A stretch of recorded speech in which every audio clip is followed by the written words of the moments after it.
development. The FBI is going to be spearheading the effort collectively with our partners at the Department of Energy and the Department of War. These missing and killed scientists and former professional members of the Department of Energy vary in wide range. There's a coordinated investigation across various branches of the government. But yeah, a lot of the nuclear security, nuclear scientists are in DOE. So yes, of course we are looking into that. Too early to say about that. We haven't found anything alarming yet. This is something that that could be very serious. We know there are many countries around the world that would love to have our knowledge and nuclear capabilities, and these are the people that were at the forefront of it, and they're either dead or missing.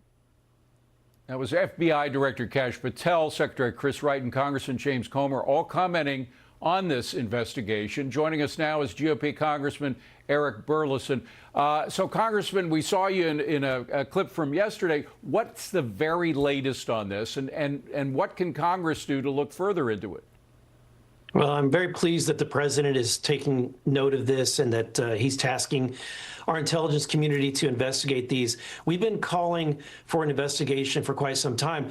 While we were not aware of some of these scientists, we were aware of some of the military intelligence officials who have mysteriously, committed suicide or otherwise. But these scientists are very disturbing. They're some of the most important people in our nation, who have been given access to the most critical national security information possible, read it at the highest classification levels. And that's why it's very disturbing.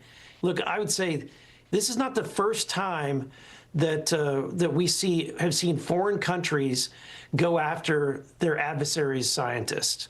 And we know that there are programs that China, for example, has Operation Fox Hunt that's in place.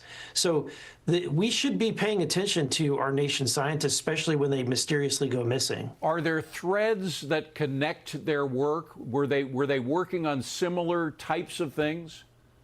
Yeah, they were all working on jet propulsion, advanced aeronautics. Many of them were working directly for research for the Air Force.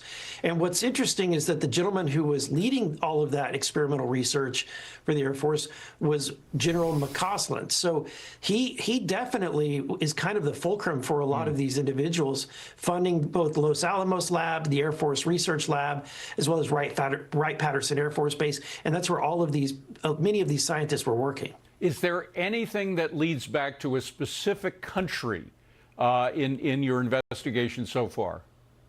Not at this time. Not at this time. But look, you don't have to imagine too far what kind of countries have the capabilities of coming in here. Look, there may be no connection, but one can't help but look at the fact that you have 4 people within 1 year, actually just a few months' time, less than half a year, 4 people that were all working in some way under General McCausland, who all walked out of their homes, left their cell phones, left everything behind, wow, and have been missing without a trace. Yeah, a lot of interesting coincidences at the very least. Congressman Eric Burlison, thank you for looking into this, and thank you for joining us. Appreciate it. Thank you. Now to this.